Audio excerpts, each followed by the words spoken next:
Hola amigos, buenas tardes, ¿cómo están todos hoy? Espero que muy bien, espero que se sigan cuidando, ya saben que estamos en rojo y varias entidades más entraron a rojo. La verdad es que ante la mala administración, manejo, control de esta pandemia, pues los ciudadanos tenemos que tomar acciones propias y cuidarnos, no nos queda más remedio, de verdad salgamos solamente a lo indispensable. Bueno, pues hoy otra vez estamos por aquí con ustedes en este su espacio para ponernos en acción con las participesas. Soy Nancy de Santiago y les saludo cordialmente. Vamos a tener hoy temas muy interesantes. Vamos a conocer la otra parte de nuestro proyecto de Nación de Frena en el área económica y vamos a platicar de temas muy fuertemente vinculados a nuestra actualidad porque se está debatiendo algo que no debemos permitir los ciudadanos que queremos vivir en democracia. Entonces seguimos hablando del centralismo y vamos a traer, ya saben, siempre los temas a la actualidad para estar siempre haciendo la reflexión y el análisis que es necesario.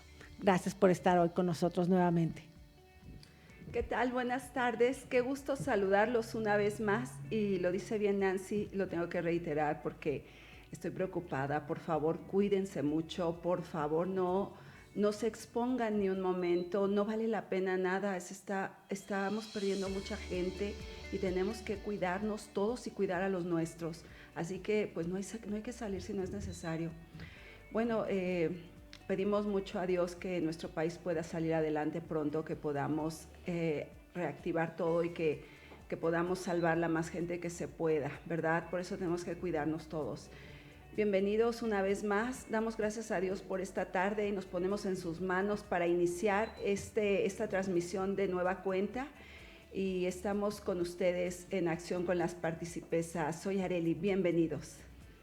Pues bien amigos, entremos en materia de una vez. Fíjense que tenemos una situación con el tema de, pues este centralismo. Vamos a hablar hoy en día del Poder Ejecutivo, ¿sí? El Poder Ejecutivo tiene, el Poder Ejecutivo ya lo hablamos y ya hablamos del Legislativo, faltan detallitos, pero vamos a empezar el Poder Judicial. Una disculpa, ahora sí que iba a hacer una breve resumen de lo anterior, pero no es necesario porque es muy parecido a las 7 leyes que vimos previamente. Entonces vamos directos al Poder Judicial. El Poder Judicial, como ya saben que viene de las 7 leyes, estamos hablando de los temas relevantes que tuvieron algún cambio, algún ajuste, ¿sí? Alguna mejora. Porque sí se puede notar en estos documentos, por lo menos entre estos dos, que la idea era ir profundizando, ir corrigiendo detalles. Entonces vamos al caso del Poder Judicial. Como ya había yo dicho, eran 12 personas, incluyendo el fiscal, que quedaba separado, pero dentro del mismo Poder Judicial, como debe de ser, como permite un verdadero contrapeso, cosa que no ocurre hoy en día. Y la realidad es que nosotros, como ciudadanos, lo que nos permite es tener una certeza de lo que se va a hacer en materia de administración de justicia, que es un tema de los más complicados en nuestro país, ¿sí? Es uno de los más complejos y creo que si lo resolvemos bien en el futuro próximo, este país tiene grandes posibilidades de éxito, porque es un país con muchos recursos naturales y con mucho talento. Entonces, ¿qué pasaba en aquel tiempo? Ya vimos varios puntos, solo quiero mencionar hoy en este momento dos. Resulta que la Corte empezó a hacer algunas tareas que hoy en día vamos viendo la lógica de este mexicano ¿verdad? De hace 2 siglos, digo, porque aunque este siglo va empezando, pues ya estamos en este siglo XXI, y digo va empezando porque estamos a un cuarto, ni siquiera un cuarto, de una quinta parte del mismo ha transcurrido. Este siglo es joven, pues, entonces en el siglo antepasado lo que pasó es que ahora sí que la población logró que pudiera haber ya gente más letrada, entonces ahora sí para ser ministro de la Corte ya se requería ser abogado. Ese requisito no estaba en las 7 leyes, hoy nos parece lógico, obvio. No, bueno, pues no tenían tantos abogados, por ende, pues no podían exigir el requisito. Recordemos que, bueno, las primeras universidades, etcétera, cómo se fueron conformando. Entonces, pues la verdad es que ahora sí ya podían exigir que tuviera que ser abogado. Y le pusieron 2 requisitos. Podía ser un abogado externo, podía venir de la práctica privada, sí, pero tenía que tener 5 años de ejercicio y con ahora sí que estudio al público o despacho. despacho. Estudio todavía le llaman hoy en Argentina. Nosotros en México le llamamos despacho. Y en el caso de que fuera uno que viniera en ascenso desde juez de partido, pasando por de un magistrado del Supremo Tribunal de Justicia de los Estados o Tribunal Superior pues, de Justicia de los Estados, o llegar al ministro de la Corte, pues entonces ya se requería que tuviera previa experiencia en la carrera judicial, o sea, no había propiamente una carrera, pero sí se consideraban 5 años de ejercicio previo en la carrera judicial. Entonces se podía entrar de las dos vías, pero en ambos casos se requerían 5 años de trabajo, ¿no? Entonces esto es bien importante porque ya podían exigirle más a estos letrados, ¿no? Ya no solamente tenían que ser letrados, pues sí, pero también tenían que ser abogados. Sí, porque acuérdense que no todo el mundo era letrado, el que no sabía leer ni escribir ni siquiera podía votar, ¿no? Recordemos esos temas. Bien, entonces esta corte, bueno, pues sí tenía ya la tercera instancia, o sea, ya desde los documentos anteriores se habían fijado 3 instancias y la corte hacía el trámite de la nulidad de sentencias de los tribunales superiores de los estados, que era precisamente hacer esta tercera instancia, pero además también hacía, ahora sí que todo lo que fuera contra funcionarios de la administración pública, ¿sí? Si fueran causas contra ellos o causas donde participaran ellos, ya fuera como actor o como demandado. Incluso cuando ellos eran el actor, lo que sí se le permitía ahora sí que al ciudadano que estuviera en controversia, que eligiera si quería que lo juzgara un Tribunal Superior de Justicia cuando fuera colegiado, ¿sí? O sea, que no fuera el mismo que ya te juzgó, sino que tuviera 2 colegas o sus pares que pudieran también votar el veredicto, el fallo, ¿sí? La resolución, y también podía directamente a la Corte, o sea, era una elección que podía hacer precisamente pues para darle la mayor garantía de imparcialidad, ¿sí? Porque finalmente en la justicia un elemento es la imparcialidad. Ustedes recuerden que en esta famosa imagen que usamos los abogados, esta diosa griega, ¿no? Pues tiene una balanza, porque se trata precisamente de que, y está ciega, porque ella, y con su espada, que debe de administrar la justicia, se va a hacer, pero hacia donde estén las pruebas, ¿sí? Hacia donde realmente la causa se considere acreditada. Entonces, es bien importante que cuando perdemos la imparcialidad, porque se mete lo político, porque se mete el poder económico, o porque se mete cualquier privilegio, puede ser hasta la amistad, ¿sí? Entonces ya no hay la igualdad ante la ley. La única igualdad posible en este mundo, que no nos digan mentiras, la única debe de ser la igualdad ante la ley. Y la igualdad ante la ley tiene matices. El matiz se llama la equidad. ¿Qué es la equidad? Pues es esa desigualdad normal que existe y que la ley reconoce. Tan existe que la ley la reconoce.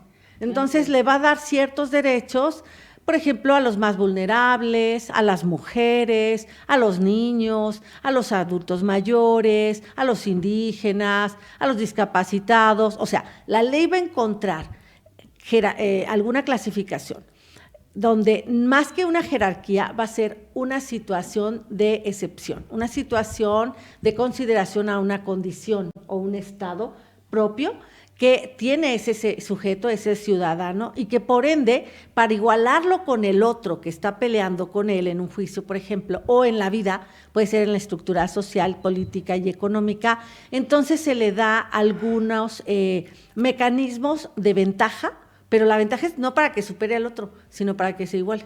O sea, entendiendo que viene en desventaja y lo igualamos, ¿sí? Esa es la única desigualdad ante la ley que está prevista para justicia misma, precisamente.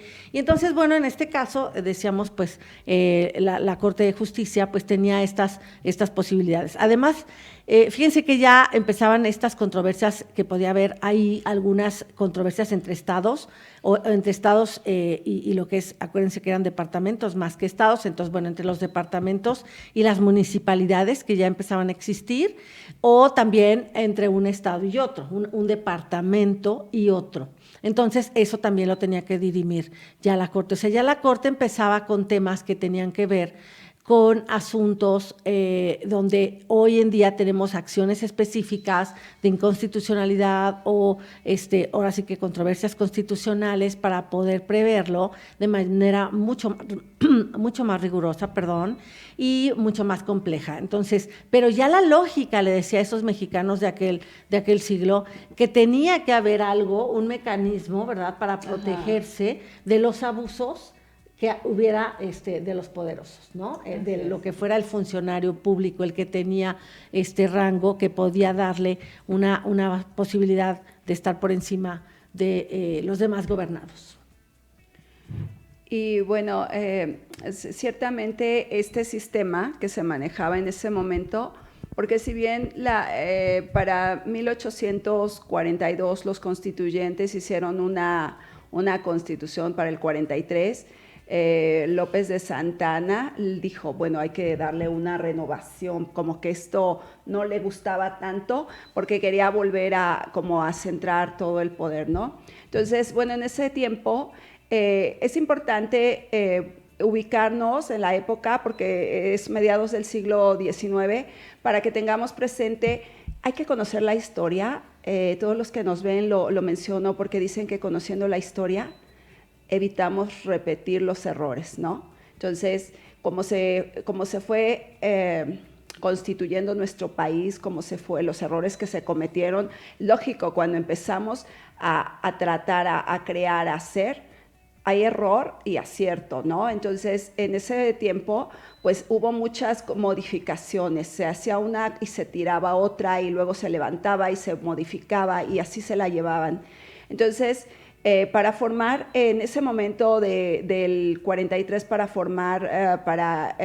elegir al presidente de la República, si bien la vez pasada decía que no era netamente un asunto elitista, pero sí era ciertamente un tanto aristócrata, un poco que se le daba este sentido, porque se trataba de que la gente, ya lo decía Nancy, primeramente la gente desletrada, la gente que no sabía leer y escribir, no podía votar, ¿no? Pero además, para accesar al gobierno, porque hasta ciertos rangos, tenías que tener una posición económica acomodada, ¿no? Y esta facultad la tenían obviamente la gente que se dedicaba al comercio, a la agricultura, a la ganadería, minería, las actividades que en ese momento tenía nuestro país para que la gente creara patrimonio y creara recursos. Entonces, el presidente de la República tenía que ser, había ciertos requisitos que vamos a irlos comparando con lo que hoy la Constitución actual nos marca, ¿no? Para que vayamos sabiendo.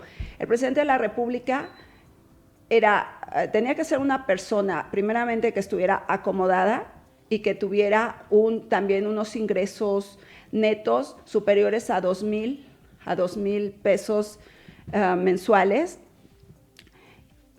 anuales, ¿no? Mensuales sería muchísimo dinero en aquella época, eran anuales, y después tenía que ser mexicano de origen y por nacimiento, y tenía que, máxime por nacimiento, ¿no? Porque ya vemos que había muchos que eran criollos, saben ustedes que los criollos eran los hijos de los españoles por los dos lados, entonces tenían que ser mexicanos por nacimiento y tenían que vivir dentro del territorio y ser mayores a 40 años. Entonces es una serie de requisitos que vamos a ir viendo para compararlos con lo que tenemos hoy en la Constitución. Y bueno, entonces vamos a un corte, regresamos y continuamos.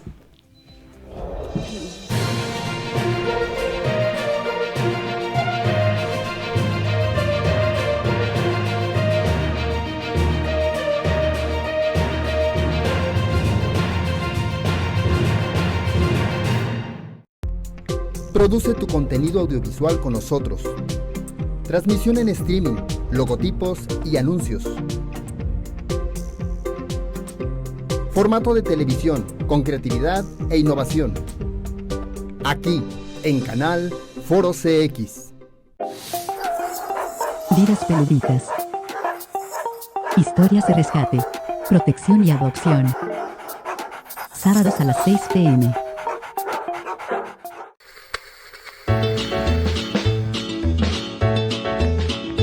Canal Foro CX marca la diferencia.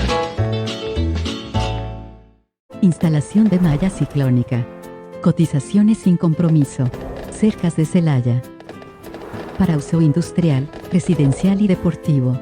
Cobertura en Celaya, La Región y Querétaro. Visítanos en Facebook. La Casa de Frida. Desayuno y buffet. Promociones de lunes a viernes. Servicio a domicilio. Contáctanos por cualquier medio. Francisco Juárez esquina con Parque del Prado, en Celaya.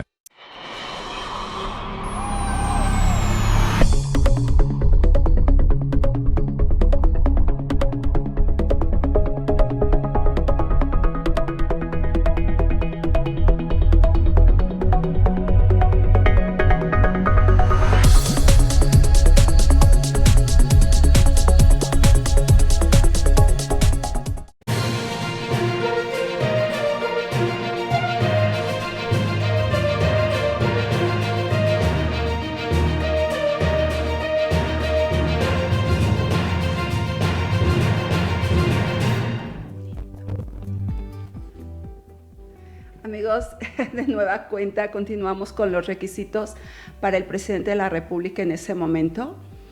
Entonces decíamos, tenía que ser un individuo que superior a 40 años, con una posición acomodada donde tuviera recursos suficientes que mostrar y tuviera además un ingreso anual de 2,000 pesos.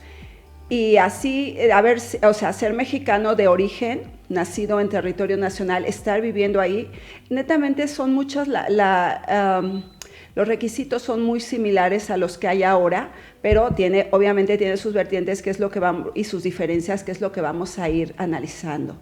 Entonces, otras de las cosas que él tenía la facultad, además de elegir a los secretarios de despacho, y también a varias de las personas que iban a dirigir el Consejo Superior y tener las facultades para designar también a sus ministros de despacho, porque además en ese momento, recordamos que había 4 ministros de despacho, pero que eran, ya lo habíamos dicho, y lo recapitulo, que es el ministro de Interiores, que es lo que equivale al secretario de Gobernación hoy.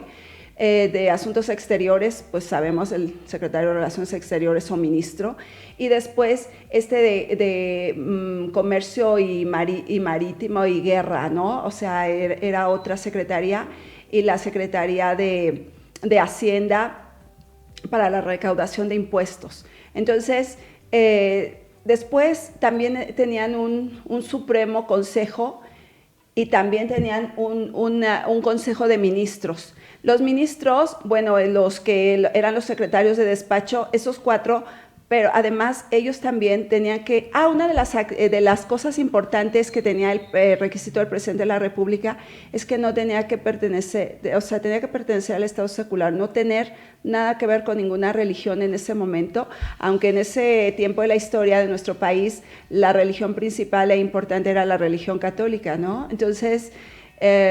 eran los requisitos que tenía que cumplir el personaje. Y después para sus ministros de despacho, estos sí podían pertenecer a varios grupos, así como los senadores que podían pertenecer al Estado eclesiástico, tenían que pertenecer a esas clases de la gente que dirigía la economía del país en ese momento, los mineros, los comerciantes, los agricultores, los ganaderos, y después el Consejo Supremo, que se hacía por 17 vocales, que era, estos 17 vocales tenían que pertenecer y tomar decisiones en cada uno de los ministerios. Por lo menos 3 personas de esos 17 que pertenecían a este consejo eran los que designaban las facultades de cada ministerio. Y vamos a ir analizando cada parte de eso, ¿no? Así es. Y yo continuando, como decía, con los ministros de la Corte. Los ministros de la Corte tenían una serie de atribuciones, mencionaba yo antes, pero estábamos por mencionar la parte de cómo eran designados. Se había dicho algo en las 7 leyes, sin embargo, es importante que sepamos que los diputados se elegían, ¿sí? Se tenía que formular cuando había causas para juzgar a los, por ejemplo, en el caso de que hubiera causas importantes, ¿no? Causas con funcionarios altos, pues se formaban salas para juzgarlas, salas de la corte. Entonces se tenían que ser 3 salas para que hubiera 3 instancias y pudiera hacerse un juicio justo. Ahora, estos letrados que yo mencioné, que tenían que ser abogados propiamente, no solo letrados, sí había eran periodos. Entonces, en total tenía que cubrir 10 años el que estuviera ya dentro del Poder Judicial y 15 años tenía que cumplir el que estuviera fuera del Poder Judicial. Entonces, en este sentido, garantizaban que pudiéramos tener personas con la capacidad y la competencia, sí que tenían las competencias para encargarse de los casos. Esto me parece muy interesante porque, fíjense, uno de los requisitos que también tenía que ver con las rentas, también hablaban de 2,000 pesos, porque quiere decir que por lo menos ganaba eso, porque tenía que tener esa renta si podías aspirar a ello. O sea, este abogado que tuviera una práctica privada o ya fuera del Tribunal Superior, por ejemplo, que quisiera ascender o hasta un juez, uno de los jueces de partido, tenía que tener esta renta de 2,000 pesos anuales. Aquí sí me parece un despropósito porque finalmente, bueno, tiene que ver un poco quizá con el tema de la corrupción y eso sí lo digo simplemente como algo que considero en lo personal, toda vez que a final de cuentas, si ellos sí estaban dentro de una estructura laboral, en esas condiciones ellos no necesariamente iban a regresar a otro trabajo o tenían que demostrar que no dependían de esta actividad, al contrario, era su modus vivendi, máxime ahora que ya eran necesariamente abogados. Entonces, por supuesto quedaban fuera las cuestiones de minería, las cuestiones de comercio, todavía se quedaron fuera las cuestiones de gobierno que les había dicho que no se podían incluir dentro de lo que hacía la Corte de Justicia, pero sí revisaba los contratos que hacía el gobierno. O sea, todo esto que hoy en día tenemos en una gran complicación de este gobierno federal, que más del 80% de los contratos que realiza con empresas se hacen por una asignación directa, es decir, se elige a quién se le va a dar el contrato. No hay una presentación de posturas para elegir la mejor, para elegir el que puede dar el mejor servicio y hacer la mejor entrega, no, son más del 80%. Entonces, en esas condiciones, imagínense, por lo menos teníamos una corte que revisaba cada uno de los contratos, ¿sí? Es muy, muy importante esto que lo podamos hacer. Entonces, pues la verdad es que en este tiempo teníamos una situación muy complicada, que todavía estaban formándose nuestra gente, nuestros ciudadanos más letrados, y que muy probablemente por eso era difícil llegar a los puestos y si no eras de los que ya se encontraban dentro, ¿no? Entonces, pues es la forma en que fueron avanzando estas instituciones. Y algo interesante, no debería de haber sido condenado por un delito o pena o haber recibido una pena infamante. Siempre leemos en la Constitución las penas infamantes y luego, pues, los que no estudiaron Derecho se preguntan, ¿qué es una pena infamante? Bueno, sí quiero decirlo en este momento, voy a aprovechar, porque esas penas ya han desaparecido, obviamente, de los catálogos en el mundo, pero en aquel tiempo tenían destierro, la confiscación de bienes. Para que vean, la confiscación de bienes nos indica cómo el derecho de propiedad sí es un derecho humano y es un derecho natural. ¿Por qué? Porque hasta es denigrante, o sea, infamante significa denigrante, degradante, ultrajante. Entonces, si te quitan tus bienes, te quitan dignidad. Tampoco debemos llegar al extremo del consumismo de pensar que solo tenemos dignidad porque tenemos bienes. Eso también hay que entenderlo. Es decir, todos tenemos la misma dignidad porque somos personas, ¿sí? Por eso. Y personas somos desde que somos seres vivos, humanos en gestación. Eso lo dicen los embriólogos. ¿Sí? Un embriólogo te va a decir que ese nuevo ser tiene autopoiesis, y la autopoiesis significa que en sí mismo tiene toda la información que necesita para formarse. O sea, la madre solo le da un alimento para que se mantenga esa autopoiesis en acción, ¿sí? En movimiento, o sea, viva, que esté vivo.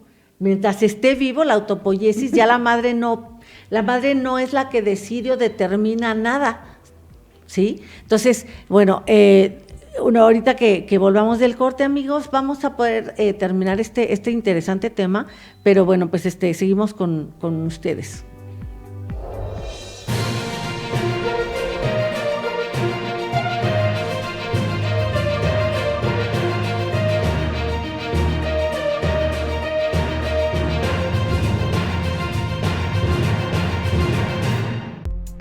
Produce tu contenido audiovisual con nosotros. Transmisión en streaming, logotipos y anuncios. Formato de televisión con creatividad e innovación. Aquí, en Canal Foro CX. Vidas peluditas. Historias de rescate, protección y adopción. Sábados a las 6 p.m.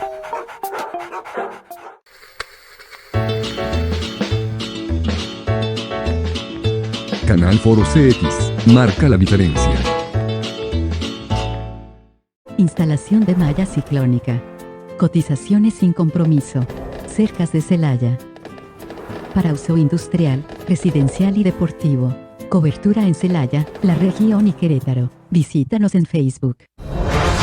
La Casa de Frida. Desayuno y buffet. Promociones de lunes a viernes. Servicio a domicilio. Contáctanos por cualquier medio. Francisco Juárez esquina con Parque del Prado, en Celaya.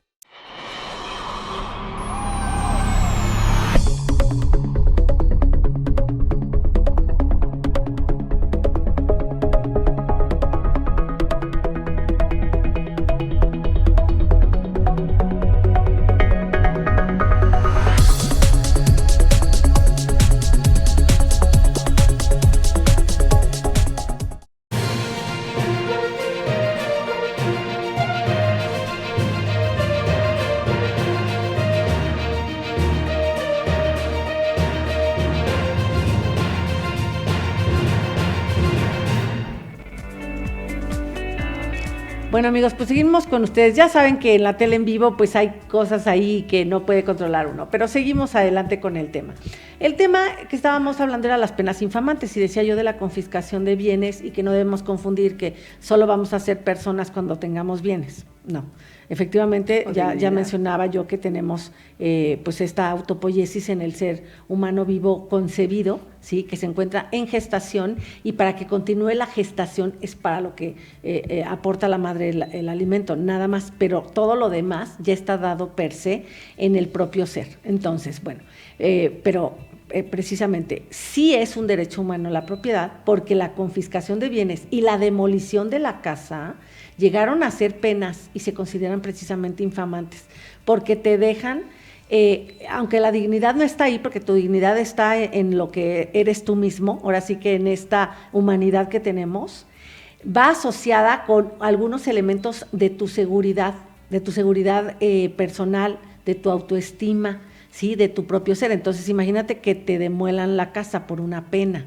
o que te confisquen todos los bienes por una pena, porque confiscación de bienes significa todos los bienes, claro, digo, obviamente la ropa que trae puesta, ¿no? Entonces, eso es importante, la muerte, el destierro, por supuesto, la mutilación, esas penas pues se acabaron. Entonces, no podía haber tenido una pena de esas en su haber quien quisiera ser ministro de la Corte. Entonces, eso es importante. Ahora, cuando yo hablaba de que se tenían que formar estos tribunales, que había que formar 9 personas, que tenían que ser 3 salas para hacer las 3 instancias, se trataba cómo juzgábamos a los ministros de la Corte, porque ellos también podían ser juzgados. Entonces, en aquel tiempo era un tribunal especial que los diputados hacían la selección de las salas, a propuesta de que se tenía que escoger a los letrados del Congreso de la Unión, que no se llamaba todavía Congreso de la Unión, pero ya era bicameral, de nuestro Congreso, tanto senadores como diputados aportaban personas letradas y se hacía una distribución por parte de los diputados, ellos la realizaban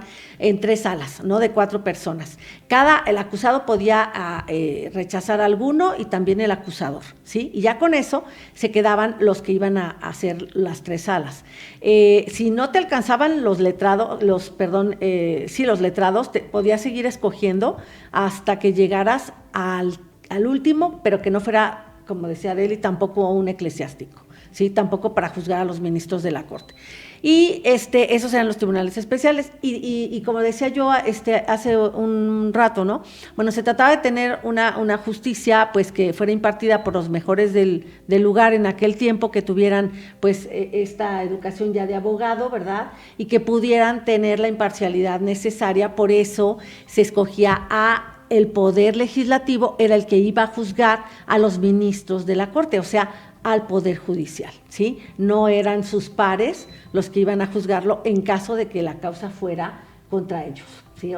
Hubieran cometido alguna infracción a la ley, algún delito, entonces ahí sí había también para el ciudadano una garantía en cuanto a que se podía tener esto. Y por supuesto no se esperaba, por eso decía yo que lo de la renta era realmente obtenida en un trabajo, pues no se esperaba que pudiera ser ni asesor, ni consultor, ni defensor para terceros privados, o sea, ejercer ya la carrera. Finalmente ya estabas en una que no era todavía carrera judicial, pero que te estabas encomendado a la realización de las tareas de la justicia, ¿no? Entonces eso es lo importante. Había una corte marcial también, que bueno, finalmente estaba formada también por gente civil, eso era lo relevante o lo interesante, y bueno, pues sí, era muy importante que tuviéramos esta primera base, ya como conformaron el Poder Judicial en 1843.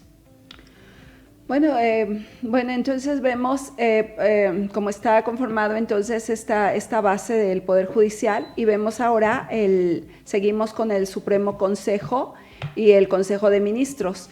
Les decía yo que el Supremo Consejo ya vemos que está conformado por 17 vocales, que estos a su vez mínimo 3 de cada uno, mínimo 3 se encargaría de atender asuntos que tenían que ver con el ministerio de los que había en ese momento.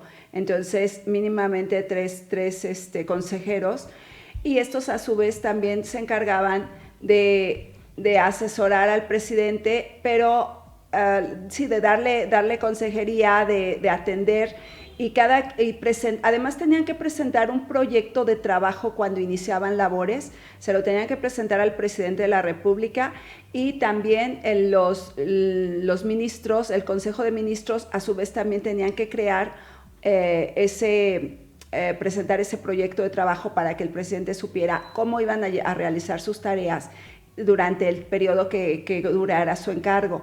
Entonces, tenían una organización de esa manera, pero a su vez ellos tenía que recaer en todos ellos toda la responsabilidad de las cosas que hiciera el presidente, estuviera bien o estuviera mal, era responsabilidad de ellos siempre. O sea, el presidente se lavaba las manos, él no era responsable realmente de nada. Y el presidente, a su vez, si él tenía que tomar parte en guerra o en asuntos que tenían que ver con la milicia, en ese momento dejaba el cargo para tener una representación dentro de guerra o la milicia como coronel o comandante supremo del ejército. Y era las tareas que realizaba. Y entonces, a su vez, pues sí, entonces el Consejo de Ministros sí llevaba el mando del país en ese momento, pues es ciertamente como se está haciendo ahora, ¿no? Como vemos ahorita que el presidente está enfermo y que la señora Sánchez Cordero está realmente, ¿saben? Hay una cosa que está observando, porque de hecho lo han analizado. Ella no está tomando cargo, o sea, el Estado ahorita está sin presidente. Ella no está haciendo las veces del presidente, ella simplemente atiende las mañaneras, y muy mal, por cierto, porque no sabe qué decir la señora, dice lo que puede, no lo que puede y lo que quiere, no dice gran cosa.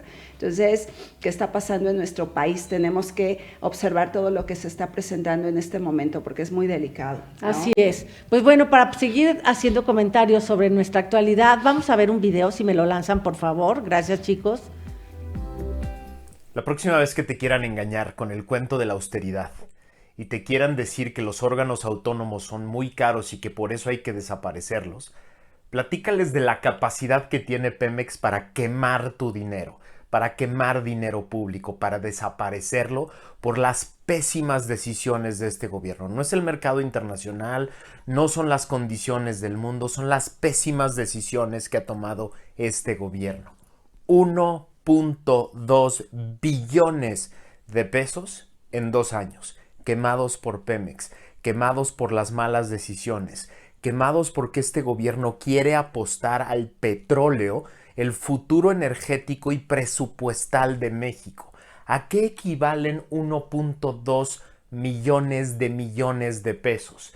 Equivalen a 10 aeropuertos de Santa Lucía completos, 10 completos, a 7 trenes mayas completos, pero lo peor equivale a 12,000 millones de dosis de vacunas para el COVID. Es decir, podríamos vacunar al continente completo nosotros, los mexicanos. Equivale a 3 millones de tratamientos completos para el cáncer de mama en etapa 4. Es decir, tratamientos de 400,000 pesos anuales. Equivale a 1,200 hospitales de alta especialidad de los que construye el IMSS. 1,200 de alta especialidad. Una inversión de 1,000 millones de pesos por cada uno de estos hospitales. De esto se trata el rollo que nos están queriendo tirar con la austeridad. Pemex y la apuesta por Pemex es una pésima decisión. ¿Y quién puede revertirla? La Cámara de Diputados. La Cámara de Diputados es la que decide el presupuesto. Y tu voto inteligente este año por una Cámara más equilibrada, por una Cámara que tenga la capacidad de revertir estas decisiones, es lo que hace tu participación tan importante.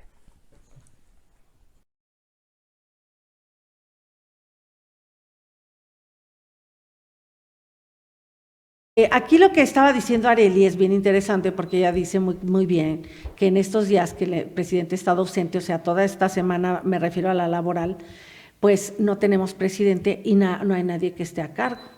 Ella es la secretaria de Gobernación y debería estar a cargo, pero no está. De hecho, el primer día pues no sabía ni qué decir, no sabía ni dónde estaba. Esto nos implica una situación, pero fíjense que pues en un momento dado el país está mejor sin esas decisiones malas como las que nos mencionaban en el video, ¿no? Porque estamos hablando de un derroche de recursos públicos en temas que no son prioritarios. Hubo un amparo porque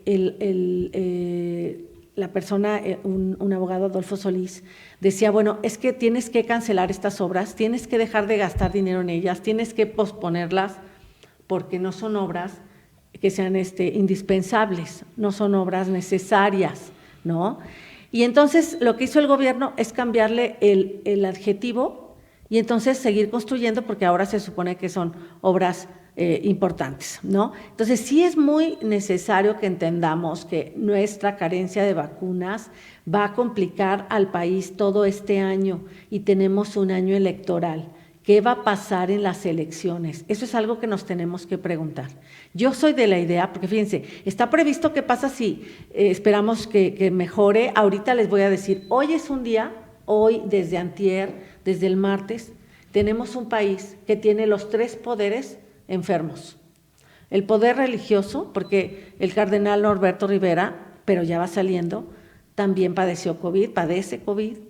Ese es el poder religioso. El poder económico, Carlos Slim, también víctima de COVID, también restableciéndose bastante bien según los informes, pero ahí también hubo una crisis de información donde se dijo algo de manera, digamos, el hijo tuiteó como hijo y no como estratega de crisis. Entonces, las acciones del Grupo Carso sufrieron, ¿sí? Bajaron en la bolsa de valores. Y el poder político también está enfermo, ¿sí? Nos dicen que de COVID también. Nada más que, a diferencia de los otros, que no han salido tampoco a dar ningún tipo de mensaje, por lo menos, a ser vistos de alguna manera, bueno, pues la información acá es nada, es que está muy bien, o sea, son cuestiones que sabemos que no es tan fácil que esté muy bien, por la edad, por las preexistencias, y nos preocupa más una mentira piadosa, ¿sí? Eso es importante. Entonces, no se están tomando decisiones, pero por lo menos no se están tomando decisiones malas. El punto es que ahorita ya tendrían que haberse tomado decisiones sobre las vacunas para poder tener un programa verdaderamente listo, viable, para poder salir con la parte económica. Y no lo tenemos, y tenemos una elección. Yo soy de la idea de que nos vamos a la elección aunque sean 2 metros de separación y aunque sea todo el mundo con el gel en la mano y con triple cubrebocas, no importa. ¿Por qué? Porque está previsto qué pasa si faltare el presidente, que esperamos que se restablezca. Pero no está previsto, por ende, no pueden continuar los diputados que están si no votamos el 6 de junio. Ellos ya no pueden continuar y no habría diputados nuevos que tomen posesión. de los cargos. Entonces es bien importante que consideremos esta situación que se nos viene y que tenemos que cuidarnos porque tenemos una elección que cumplir los mexicanos. Vamos a un corte y vamos a ver otro video y después seguimos platicando. Gracias, amigos.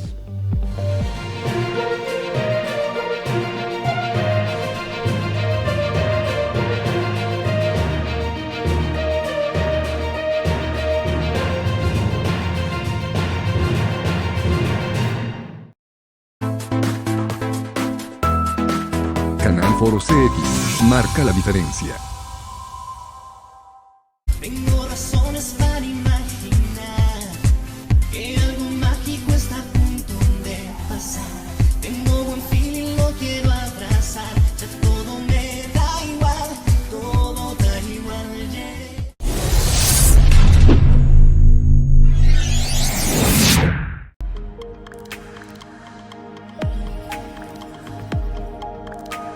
Canal Foro CX marca la diferencia.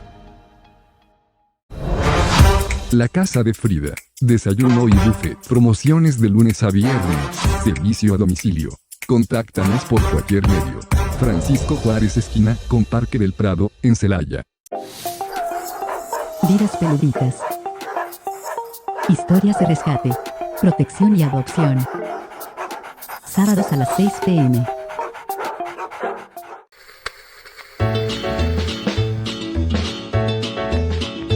Canal Foro CX marca la diferencia.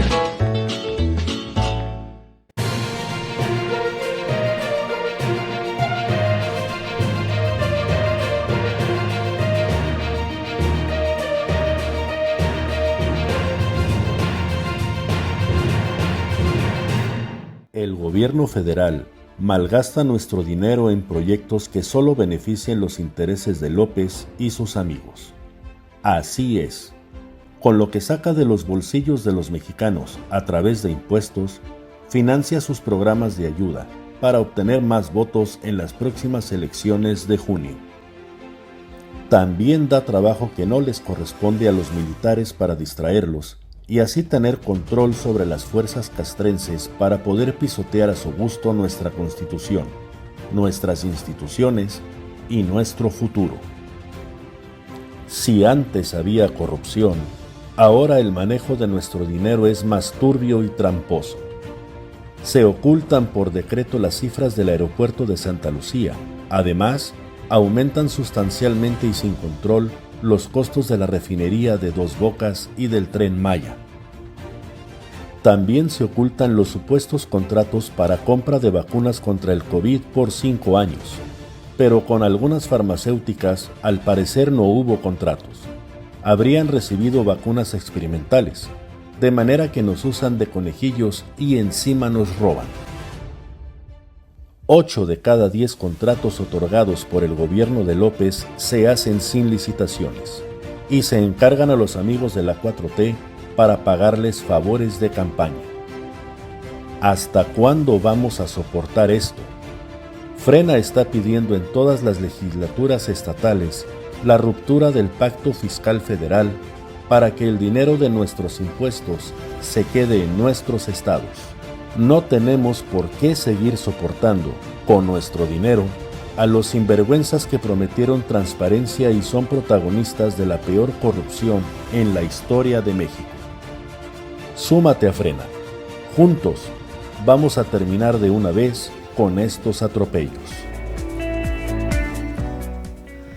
Cuando ve uno esto, de verdad siente uno, no sé, una impotencia, una rabia, ¿no? Porque, ¿cómo es posible? Lo decía hace un rato del video anterior, este muchacho Ariel, porque con la cantidad de dinero y de recursos que está recabando el Estado mexicano, hablo del país, de la Federación, ¿cómo es posible que falte tanto? Pero además es que debemos observar en qué se está invirtiendo, el dinero. No hay obra pública, cero, porque no hay, no he escuchado que se inaugure una carretera, un hospital, una universidad, atracción de empresas, que se fomente para que los empresarios del país generen, no hay nada.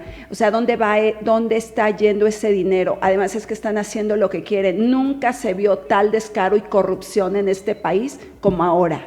Entonces, Cuando Frena estamos analizando la salida que se está promoviendo del Pacto Fiscal Federal, cada uno de los estados, porque además se necesita, porque si Guanajuato, que es un estado que genera tantos ingresos porque somos líderes en industria automotriz y además porque tenemos un corredor industrial de muchísimas cosas que está funcionando bien, ¿cómo es posible que con el mal manejo que se está haciendo a los recursos, porque nadie sabe dónde, con la opacidad que hay, nadie sabe dónde se están invirtiendo, dónde está yendo todo ese dinero, porque no hay vacunas suficientes y se dice mucho que las vacunas no son compradas, porque además si fueran compradas, ¿dónde están esos documentos? ¿Qué es eso de que están en resguardo hasta dentro de 5 años? A ver, ¿qué creen? ¿Con quién creen que hablan? O sea, no puede ser esta opacidad, este fingimiento, esta simulación descarada.